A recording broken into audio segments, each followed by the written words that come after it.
Today we are going to discuss consumer behavior. Consumer behavior is based on 3 steps.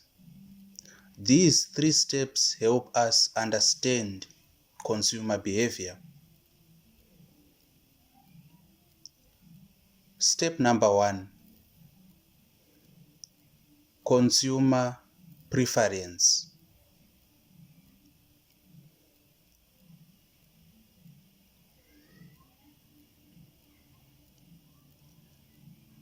What does consumer preference refer to? When we are discussing consumer preference, we seek to understand that consumers do have unlimited human needs and wants.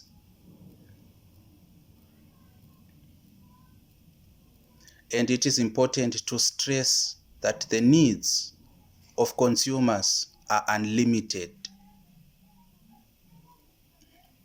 Whilst having unlimited needs, the budget, the income, the resources available to satisfy the unlimited needs, they are limited.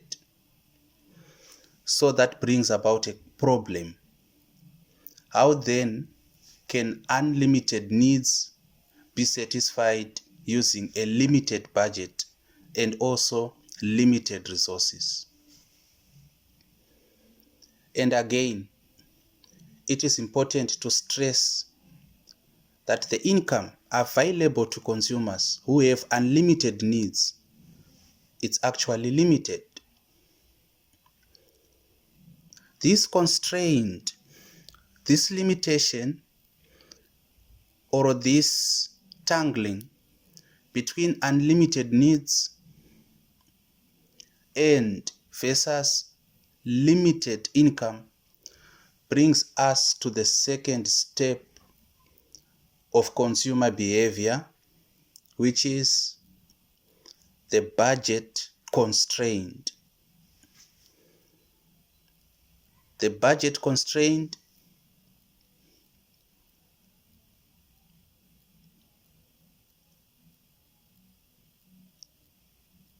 or budget restraint.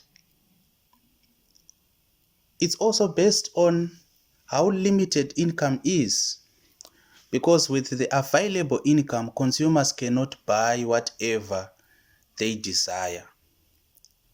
They are limited. And lastly, the comparison and relationship between a restrained budget and unlimited needs is summed up under consumer choice.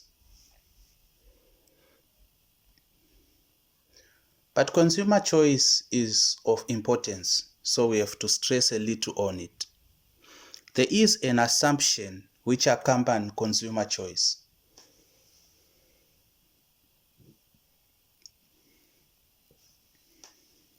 The assumption is consumers are rational. And rationality, or consumers being rational, is actually determined by the fact that consumers always choose combinations which maximize utility, which maximize satisfaction, or which maximize their well-being.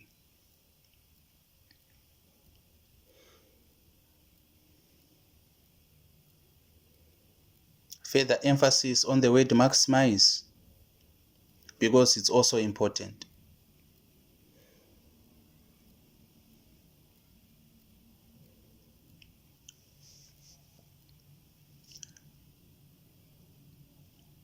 But talking about satisfaction, there is an important word in the nomenclature of economics.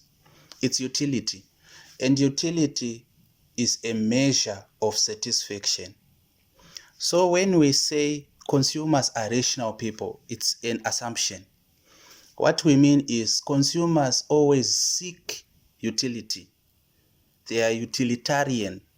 Consumers, they choose combinations of goods and services, products, which help them attain or maximize their satisfaction. But let us dwell on this assumption. What are the limitations of this assumption? Assuming that every consumer is a rational person, and rationality in the sense that when they choose something to buy, they choose A instead of buying B. What they seek to achieve is a maximum utility. The limitations of this assumption: number one, we can talk of impulse buying. Go into the shop and begin buying things which are not planned for. We have peer influence, for example, trends. We can talk of fashion. We can talk of social appeal. Buying an iPhone 15, was it to maximize utility, or it was for an upgrade in one's social status? These, they excuse the notion that consumers are always rational. Consumers do not always seek to maximize their satisfaction, their well-being. Had it been the case that consumers always want to maximize their well-being, then we shouldn't be having demerit goods. We should be having only merit goods. And demerit goods are those goods which are not helpful to society. The reasons for these limitations in this assumption are highly psychological, like fashion, social appeal, etc. And there's a branch of economics which dwells on this psychology, which is behavioral economics.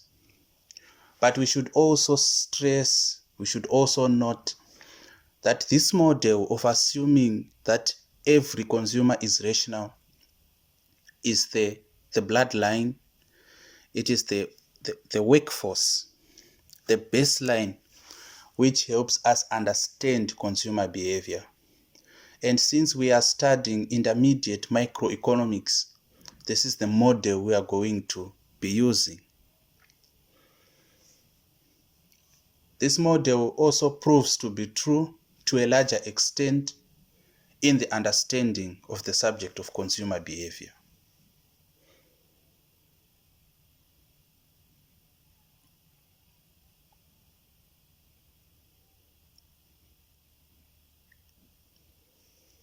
Now,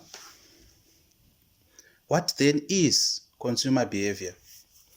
In a nutshell, consumer behavior, we are considering what consumers actually buy and the reasons why consumers choose to buy those goods, and also the reasons why consumers do not buy other certain goods or products.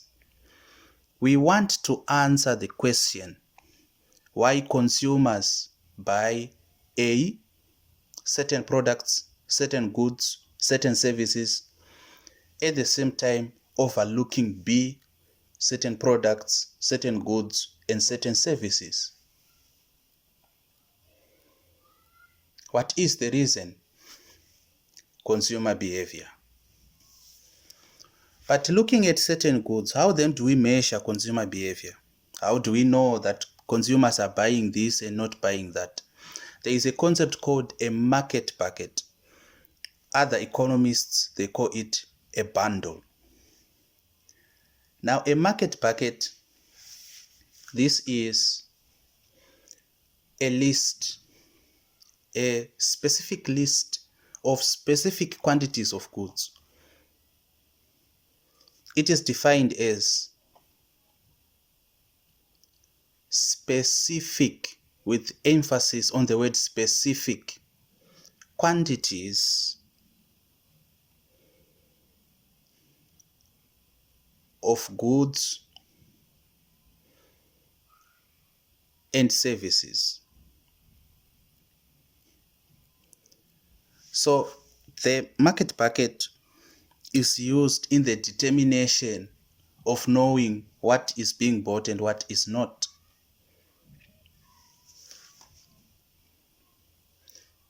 Speaking on what we use as a measure of knowing what is being bought and what is not, we should know that the market bucket, we use units as a measure or a unit measure.